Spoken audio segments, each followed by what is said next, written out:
Hello everyone out in Facebook and Instagram land. We have a very quick video for you today, an update on what we're doing to IVAN2104.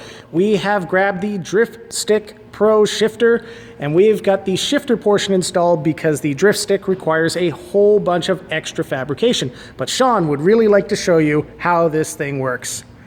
This thing is sweet.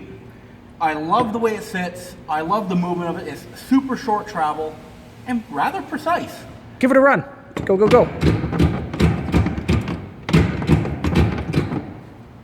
That is pretty short, especially compared to the old tractor shifter we used to have. Yeah, now, 3 inches of travel, front to back.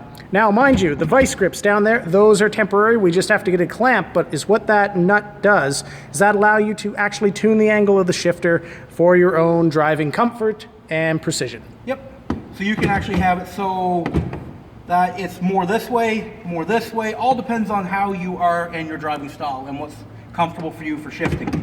But this is sweet. And I no longer have to lift my shoulder off the seat to go for third up here. This is gonna be good, but until then, we will catch you later. Bye now.